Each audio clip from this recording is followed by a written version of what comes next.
Welcome back, ladies and gentlemen, to another Galaxy of Heroes video with me, your boy Scribe. That's right, it's Sunday and it's time for Day Late and Dollar Short Galactically Challenged. We are making our way over to Lothal, facing off against the Rebels, and it seems like there are some bonuses for Imperial Troopers, which sounds like this is going to be a very easy Galactic challenge, but nonetheless, I am here to both entertain and be incredibly cringy. What do we need to do? We need to complete with a full team of Imperial Troopers. We need to complete the battle after attempting to inflict damage over time, at least 30 times. Note that is attempt to inflict. You don't actually have to land it. Just try. There is no try. There's do or do not. This is so like anti-Yoda right now. Win the battle with a 7-star RC 1262 Scorch. Now you can do this at any star level that you have appropriate. If you only have a 3-star Scorch, go in at tier 2 and get those rewards. Make it scale adjusted to the number of stars on your Scorch. Goodbye. And then finally, if you've got an episode pass, you will gain some additional episode points, helping us get those greater and better rewards each and every time. Let us see the modifiers then. Rebellious is the global modifier whenever an ally uses a special ability. During their turn, call a random other ally to assist. Whenever a character attacks out of turn, they're going to gain a stack of Rebellious. And what does Rebellious do, ladies and gentlemen? It gives us 2% additional crit chance and critical damage, stacking to a maximum of 20, which means if you max it out, you've got 40% of that additional crit chance and crit damage, and that's not too bad. Also, if you do hit that 20%, you're gaining an extra 30% of it at 20 stacks, not 20%. 20% times 2 is 40%. But 20 stacks is 20 stacks, and you get 30% offense. I mean, you might say you're more informed and none the wiser.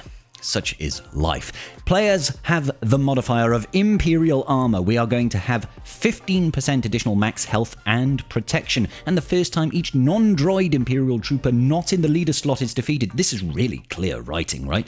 They revive with 100% health and 75% protection. Whenever an Imperial Trooper revives, inflict all enemies with stagger and vulnerable for 1 turn, which cannot be resisted, and whenever an Imperial Trooper with less than 100% turn meter gains bonus turn meter, they'll recover 5% of the health protection and gain 10% crit damage, stacking for 1 turn.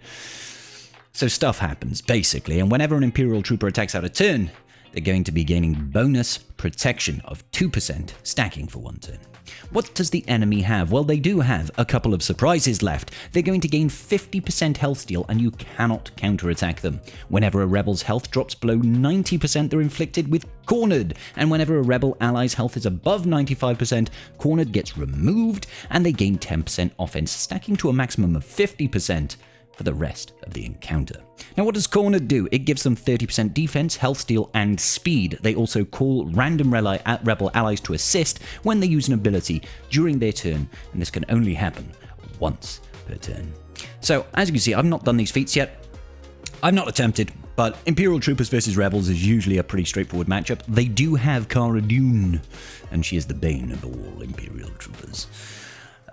So she might stun us, but we're going to fly by the seats of our pants here. Let's get it done. Okie dokie. So, Imperial Troopers. One would assume that the fairly standard default setup that most people would go through would be absolutely fine here. Sort of like a Veers, Piet, Dark Trooper, Gideon, Range Trooper setup. I don't know if this is going to work. I don't even know what mods I've got on these guys right now. 332 is a very, very slow Admiral Piet. You should probably be looking at like 360, but we got a 365 Moff Gitters, so maybe that's going to be enough. We're going to go in with that and see what happens. Let's do this. And away to the races we go. We are able to go first, which should mean, theoretically speaking, we win. Let's find out. We only need to get our first defeat on an enemy. Once that happens, generally speaking, we're going to TM roll them into the ground. Stomp, stomp goes the range trooper. Bop, bop goes the rest of the team. And that should be all she wrote. So I'm going to go ahead and place that marked over on our Death Trooper boy and then Dark Trooper, not Death Trooper, sorry. Dark Trooper boy, and put it on full auto. Punch bot is going to punch people. We've got the extra defeat on POW over there. I wouldn't really go for Cara Dune, but it's fine. I'll let them do what they want to do. Gideon coming in with the Darksaber, shredding face, and that was a complete joke. This is galactically unchallenging. So all the 12 people that are going to need help with this video, there is one solution for you, getting pretty much everything done lickety-split. Now we do need to attempt to inflict damage over time 30 times. Let's take a look at that one. So when it comes to damage over time, obviously if you've got Lord Vader, that's going to be the easy one because he does 2 dots to the entire enemy team at the start of the turn, and his Unshackled Emotions drops like an extra 4 to the entire enemy team, but we're going to operate under the assumption that we don't have that shenanigans. So instead we're going to go in with EP, Mara Jade, Darth Vader. We're going to go ahead and grab Gideon once again because we know that he's able to outpace, and then maybe we'll use Thrawn because this is an old school OG Palpatine team. So Vader really makes a mockery of damage over time abilities. He's even going first. So we drop a crush. Thanks to Lord Palpatine's leadership, we're going to gain enough turn meter to just go lickety-split once again. We'll go for the stun with Mara Jade, get that tenacity down across the board. Everybody's assisting. Let's just trigger all these staggers right now. Let's get everybody stunned. Beautiful, and then we can strip away the turn meter. I don't know why Vader still hasn't gone into Merciless Massacre. Don't forget, guys, use this Force Crush once. That is 3 damage over times to each individual enemy, right? There are 5 of them, which means that's 15 attempted dots. We only need to use Force Crush twice to qualify for the dots feat. So we're just going to go round the corner, do those basics. I'm just going to basic here once more, back round to Vader's turn, drop that second Force Crush. We should get enough TM for a bonus turn. That should be all the dots. Bob's your uncle, Fanny's your aunt, throw a lightsaber and barely hurt Kyle Katarn. That's how we do it in the tribe. Once again, we're going to hit that magical button known as the auto battle button. And we should be able to just win because let's face it, if Palpatine can't take out some rebels that don't even include the Skywalker bloodline, then he's got bigger issues, I think. Oh, look at Momo over here, cleansing and stuff. And that is a little bit irritating, but I'm hoping that it's not going to matter. Now, Vader, you're not going to constantly you are going to completely waste your Merciless Massacre by attacking a character that's taunting. Sometimes the AI in this game likes to really lean into the sort of irony of the word intelligence in artificial intelligence, you know what I mean? There's no much I, it's just artificial. Alright? Because why would he waste his entire Merciless Massacre by forcing to attack the same character twice and just wasting all of that wonderful juice? We did it, by the way. High five. Gonna leave me hanging.